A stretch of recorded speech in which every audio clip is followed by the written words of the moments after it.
Hello friends, Radhe Radhe. कैसे हैं आप सब। जैसे कि आप जानते हो कल शुक्र प्रदोष व्रत है। शुक्रवार पे पड़ने के कारण इसको शुक्र प्रदोष व्रत कहते हैं। मैंने शुभ तिथि, मुहूर्त और कथा बता दी थी सुबह। अब हम जानेंगे इसका महत्व।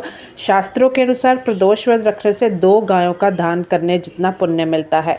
एक पुरानी कथा अनुसार एक दिन जब हर जगह अधर्म फैल जाएगा, अन्याय अनैतिकता चरम पर होगी, स्वार्थ मानवता पर हावी हो जाएगा और लोग नेक कार्य के बजाय बुरे कार्य में लगेंगे, उस समय जो कोई भी त्रयोदशी का व्रत करेगा और भगवान शिव की पूजा करेगा तो उसे उनका आशीर्वाद मिलेगा। यह व्रत रखने वाला व्यक्ति जन्म पुनर्जन्म के चक्र से मुक्त हो जाता है और मुक्ति के मार्ग पर आगे बढ़ता है। वह उच्च लोक को प्राप्त करते हैं। के लाभ, जैसे उदाहरण के लिए सोमवार को पड़ने वाली त्रयोदशी पर रखा गया व्रत अच्छा स्वास्थ्य प्रदान करता है। यह सोमवार को त्रयोदशी होती है। प्रदोष व्रत रखा जाता है तो इस व्रत से संबंधित इच्छाएं पूरी होती है। मंगलवार को चंद्र चक्र के 13वें दिन पड़ने वाले प्रदोष व्रत को रखने से बीमारियों से राहत मिलती है और स्वास्थ्य में सुधार होता है। अगर प्रदोष व्रत बुधवार को पड़ता है तो कहा जाता है यह व्रत रखने वालों की सभी इच्छाएं पूर्ण करता है।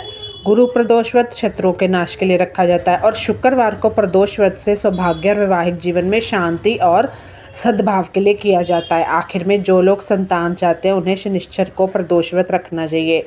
जब प्रदोष व्रत जो व्रत होता है किसी खास मकसद को ध्यान में रखकर किए जाते हैं तो व्रत से मिलने वाले फायदे बढ़ जाते हैं। और इसके अलावा रविवार को प्रदोष व्रत रखने के 2 मुख्य लाभ दीर्घायु होती है, लंबी आयु। तो शुक्र प्रदोष व्रत की विधि जान लीजिए, क्योंकि मुहूर्त 8:35 से शुरू होने वाला है तो कल तक रहेगा और उसका उद्यापन भी बताऊंगी। शुक्र प्रदोष विधि की सुबह स्नान करने के बाद को भगवान शिव, पार्वती, नंदी को पंचामृत और जल से स्नान कराना है। फिर उन्हें गंगा जल से स्नान करा के और बेलपत्र, चंदन का लेप, साबुत चावल के दाने, फूल, धूप, दीप, नैवेद्य, फल, पान के पत्ते, सुपारी, लौंग, इलायची चढ़ानी है। शाम को दोबारा स्नान कराना है और उसके बाद उसी तरह भगवान शिव की पूजा करनी है और फिर सभी चीज़ें एक बार फिर शिव को अर्पित करनी है और उसके बाद भगवान शिव की 16 वस्तुओं से पूजा करनी है। इसके बाद भगवान शिव को घी और चीनी के साथ जौ के आटे का मिश्रण अर्पित करना है। फिर 8 दिशाओं में 8 दीपक जलाने हैं। हर बार जब आप किसी विशेष दिशा में दीपक रखें तो प्रणाम करें। अंत में शिव जी की आरती करें।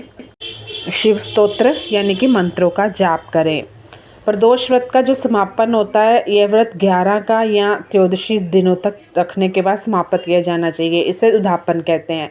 प्रदोष व्रत उद्यापन विधि यानी कि 26 व्रत के बाद यह व्रत 11वां या 26 दिनों तक रखने के बाद समाप्त किया है तो इसको उद्यापन कहेंगे।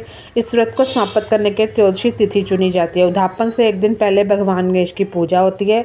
पिछली रात भजन कीर्तन के साथ जागरण किया जाता है। सुबह जल्दी एक मंडप बनाया जाता है, उसे कपड़ों का कमल फूलों से सजाया जाता है और उमा सहित शिवा नमः मंत्र का 108 बार जाप करते हुए हवन किया जाता है और हवन में प्रसाद के रूप में खीर का प्रयोग किया जाता है। अगर आप मान लो इतने सारे प्रदोष व्रत आपने करे हैं तो जब आप नया शुरू करने जा रहे हो तो पंडित जी की देखा देखी में करें। हवन पूरा होने के बाद भगवान शिव की आरती की जाती है, शांति पाठ किया जाता है। अंत में 2 ब्राह्मणों को भोजन कराया जाता है और अपनी सामर्थ्यानुसार दान दक्षिणा देकर आशीर्वाद प्राप्त किया जाता है। तो ये थी शुक्र प्रदोष माघ मास के व्रत विधि, उद्यापन विधि और सुबह मैंने डाली थी कथा, महत्व और शुभ मुहूर्त डाला था। तो आप दोनों वीडियोस देख लीजिए and please subscribe my channel with all your blessings. तो धन्यवाद।